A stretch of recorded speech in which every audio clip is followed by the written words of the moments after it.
नमस्कार दोस्तों। आज मैं जो योगी युग में जो बहुत जन आक्रोश बहुत तेज़ी से फैल रहा है उसी पर मैं अपना विचार व्यक्त कर दे रहा हूँ। मैं कह रहा हूँ जन आक्रोश का मतलब होता है कि जब सरकार की जो नीतियाँ होती हैं वो जनता के हित के खिलाफ होती है और बहुत लंबे समय से होती है। जब देश के वासियों में फूट डालने के काम किया जाता है शासन तंत्र के द्वारा, चाहे हिंदू मुस्लिम को लेकर के, फिर चाहे जाति बात को लेकर के, उसी उसी के बारे में विश्लेषण कर रहा हूँ। अब भारतीय इतिहास उठाकर देख लीजिए कि 1857 से ही ब्रिटिश सरकार ने फूट डालो और शासन करो का राज करने के लिए नीति अपनाया। 1857 में पहले वो हिंदुओं को बढ़ावा दिया, मुस्लिमों को कुचलने का प्रयास किया। उसके बाद उसी तरह से बढ़ते बढ़े 1909 ईस्वी में मुस्लिमों के लिए पृथक प्रतिनिधित्व की बात की गई ताकि मुस्लिम खुश खुश हो जाए। उस समय चूंकि कि हिंदू मजबूत हो रहे थे और कांग्रेस पार्टी का गठन किया गया था 28 दिसंबर 1885 को बम्बई के तेजपाल गुरु गोकुल संस्कृत महाविद्यालय में। उसके बाद फिर अंग्रेज ने देखा कि ये हिंदू की स्थिति मजबूत हो रही हो तो मुसलमानों के लिए उन्होंने पृथक निर्वाचन या सेपरेट इलेक्टोरेट कह सकते हैं। उसके बाद इसी तरह से आप देखिए कि जब देखा 1916 ईस्वी में लखनऊ पैक्ट में हिंदू मुस्लिम में एकता स्थापित की गई, तो उसके बाद इन्होंने जब महसूस कर लिया कि दोनों पार्टियां दोनों संप्रदाय मजबूत हो रहे हैं, तो इन्होंने 1919 में ही रोलेट एक्ट लाया। फिर 13 अप्रैल 1919 को जलियांवाला बाग कांड हुआ, तब और जन आक्रोश उबलने लगा। इसके सरकार की नीतियों के खिलाफ में महात्मा गांधी ने असहयोग आंदोलन चला, लेकिन फिर भी महात्मा गांधी का ये लग रहा था कि अगर असहयोग आंदोलन अगर चलाया जाए तो जनता के जो मूवमेंट है, जो आक्रोशित मूवमेंट हो, तो उसको ख़त्म कर दिया जाएगा और शांतिपूर्वक धरना प्रदर्शन होगा। लेकिन 5 फरवरी 1922 ईस्वी में आप लोगों ने सुना होगा या फिर इतिहास से जानकारी ही मिलती होगी कि गोरखपुर के चौरा चौरी कांड जो हुआ, जो चौरा चौरी गाँव में जो इतना ग्रामीण और इतना जो देशवासी आक्रोशित हो गए, किसान इतना आक्रोशित हो गए, वहाँ पे थाना को में आग लगा दी जिसमें 12 पुलिसकर्मी मारे गए और बहुत लोग घायल हुए। इसी तरह से आप 1942 में भी आपने देखा बढ़ते बढ़ते कि महात्मा गांधी ने डू एंड डाई का नारा दिया, तभी देश आज़ाद हुआ। तो मेरा ये सब इतिहास में जानने का कारण ये है कि इतिहास ये गवाह रहा है कि जब भी सरकार की नीतियाँ देश की जनता के विरुद्ध होती है तब जन आक्रोश उबलता है।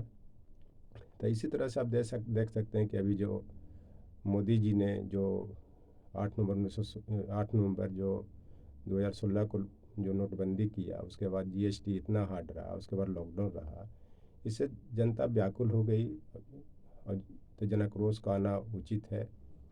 उसके बाद आप देख सकते हैं कि जो रेलवे का जो अभी जो भर्ती परीक्षा में जो किस तरह से धांधली हुई कि एक स्टूडेंट को 5 5 जगह पर रिजल्ट घोषित कर दिया गया, तो बिहार में भी जन आक्रोश हुआ। उसके बाद आप देख लीजिए कि इलाहाबाद में जन आक्रोश हुआ, उसको भी पुलिस ने कुचलने का काम किया। और जब जन आक्रोश होता है तो जनता चाहे सत्ताधारी दल का हो चाहे विपक्ष का हो, अपने आप को सेफ रहते हैं। मेन स्पॉट पर पुलिस एडमिनिस्ट्रेशन लड़ते हैं और या जनता लड़ती है, ये दोनों का नुकसान होता है। इस चलते आप देखते भी होंगे, सुनते भी होंगे कि जब भी कोई भीड़ तंत्र में हिंसा का शिकार बनते हैं तो या पुलिस प्रशासन बनती है या फिर जनता बनती है। तो इससे आप अंदाज़ लगा सकते हैं कि आप किस तरह से जन आक्रोश उबल रहा है। अभी जो यूपी में भी कितने इनकाउंटर किए गए, कोरोना काल में दवा के अभाव में, इलाज के अभाव में मर रहे थे, फिर भी शासन तंत्र का उतना ध्यान नहीं गया। तब जनता में उबाल आया कि जन आक्रोश के सिवा और कोई रास्ता नहीं है और जन आक्रोश को किस तरह से कुचला जा रहा है। चाहे छात्रों का कॉलेज यूनिवर्सिटी खुलवाने की बात हो, उसमें भी जन आक्रोश देख सकते हैं कि सारी संस्थाएं इसको मैंने खोलने के लिए दिशा निर्देश जारी कर दिया, लेकिन दिल्ली यूनिवर्सिटी जैसे संस्थान ने भी अभी तक नहीं खोला है। तो छात्रों का जन आक्रोश उबाल पर आ रहा है।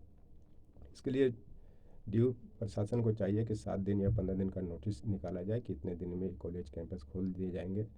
जन आक्रोश करने की आवश्यकता नहीं है, तभी कुछ आगे बात बढ़ेगी। ये जन आक्रोश में आप देख रहे हैं क्या हो रहा है, नहीं हो रहा है। तो इस पर एक कहावत भी है कि हुकूमत जब अपने स्वार्थ के लिए आवाम की परेशानियों को अनदेखा करती है तो वहीं स्वर दुर्दमय होता है। मैंने कहने का मतलब कि जो आवाम मतलब जनता जो चाह रही है उनकी परेशानियों को, उनके हित की अनदेखा करती है, तो इस तरह की घटनाएं घटती है। इस तरह से घटनाएं की रोकने की बात है। चाहे जहाँ पे भी आप देख लीजिए, चाहे यूपी हो, चाहे जहाँ जहाँ भी बीजेपी शासित राज्य हैं, किस तरह से, चाहे कर्नाटका में भी देख लीजिए, हिजाब को लेकर के, जबकि धर्मनिरपेक्ष देश की घोषणा की गई है, जिसको संविधान में मूल रूप से पंथनिरपेक्ष कहा गया है।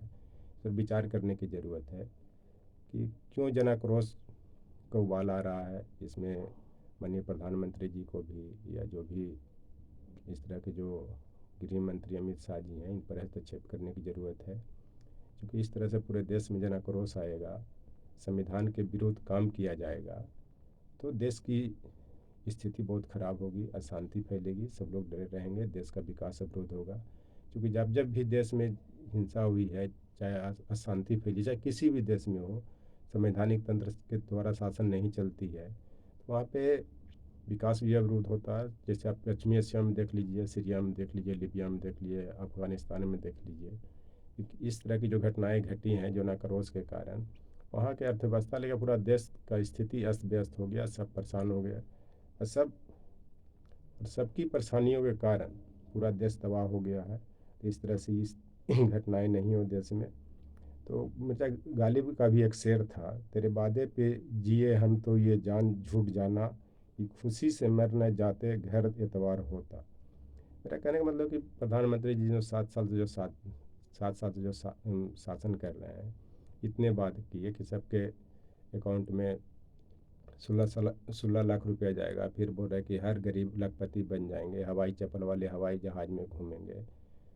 उसके बाद फिर जो भी इस तरह की घोषणाएं थे, सिर्फ वादा ही वादा रह गया। तब जो जनता के, देश की जनता की जो सब्र थी, या जो उसको आप बोल सकते हैं कि जो व्यवस्था बनाए रखने, शांति कायम करने की जो सब्र थी, वो टूट चुका। तब जन आक्रोश हो रहा है।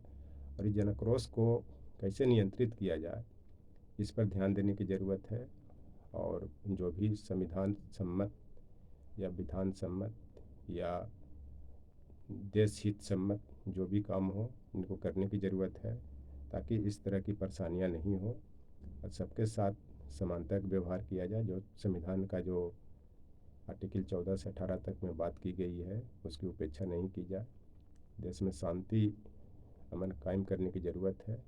और जन आक्रोश तभी रुकेगी जब देश हित की बात, जनता हित की बात हो, और किसी संप्रदाय की बात नहीं हो। नहीं कि 80% वर्सेस 20% की नारा दे रहे हैं। जो भी हैं ये देश के नागरिक हैं, सबकी भलाई की बात होनी चाहिए। यही मुझे कहना है। Thank you.